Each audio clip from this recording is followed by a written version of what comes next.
What is going on, everyone? Anthony Drew Gary here, host of the How To Show, where we talk about optimizing life, money, and happiness one how-to at a time.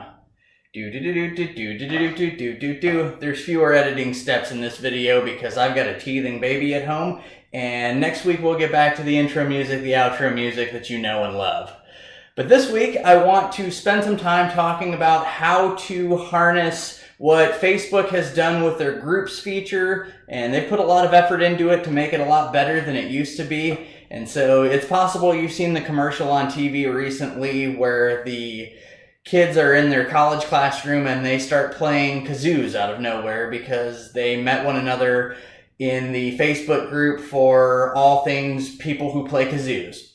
And now maybe that won't apply to you. Maybe you don't play a kazoo. I don't know. I've never played a kazoo in a group like that. But Facebook has created groups in such a way that you can connect with people that maybe you haven't met, or basically you can use their groups to connect in such a way that that is based on things that you're interested in. For example, I know that I'm in a couple of different groups that I get a lot of value out of. One of them is for vintage sports cards collecting. I'm in a group of King of the Hill fans, and believe it or not, there are about 55,000 people in the King of the Hill group. Shout out to that.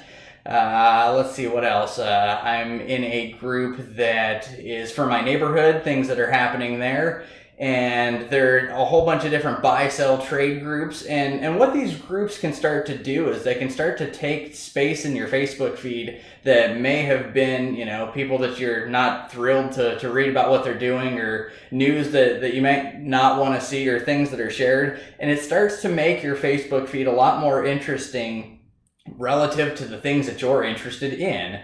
And, realistically, if you have a passion or an interest, there's probably a group for it. And so you might want to start searching for the groups because you can learn things in them. You can probably meet people in them. And it's just a good way to break up the monotony and the typical time that you might be spending on social media. So from that point of view, a lot of good can come from these groups. For example, my wife has been recently involved in some different groups that are working to make face masks for protective gear for the first responders amid the type of situation that we're in with our world and a virus that we're trying to combat. And so just using the power of Facebook for good things more so than sharing funny videos, it's got an opportunity to be beneficial in your life. Another type of group that you may not know about is they're called buy nothing groups. And basically these are groups where people will post items in their house that, they may not have any value or use for out of anymore, and they'll give them away to somebody else who can use them. A great example of this would be somebody who is, raising children, and, their clothing from a previous age group is no longer needed for that family, and another family can benefit for it, or toys, or, just different things so that, there's an opportunity that you might not have to go and buy those things brand new from the store. You can keep things out of landfills this way. It's just a good opportunity to lessen the amount of waste that we have as a collective group of people.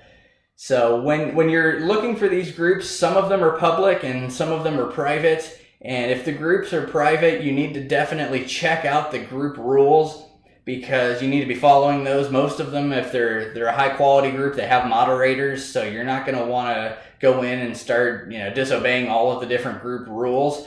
Unfortunately, you can get kicked out of groups, and you can be banned from them so that you can't find them in search results later on. I'm speaking from experience here, so don't get banned from any groups. It's really not worth it. Play by the rules and you'll do just fine. Different things involved with the groups. You have the ability to use the search function within these groups. And so if let's say you're in a group that's all about real estate investing, or you're in a group that's specific in context, you can use the search feature and type in a couple of keywords, and you can see if anybody else has written about that topic in the past.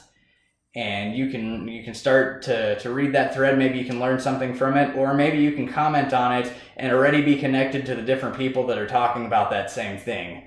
A lot of power in groups, and so I recommend, if you've not played with the Facebook groups feature in the last couple of months, Check that out and it'll probably bring some value to your life. So, that is going to bring this episode of the How To Show to a close. As always, please feel free to leave me a comment and let me know what you thought about the video. If you have an idea for a future video on the show, leave me a comment and let me know what that is as well. Same thing goes for if you have an idea for a future guest. And you know it's not too late to smash that like button for the YouTube algorithm to let others know that this is a video worth watching and they can check it out. And if you have any ideas on how to make the show better, please leave me a note. This is Anthony Drew Gary, host of The How To Show, signing off.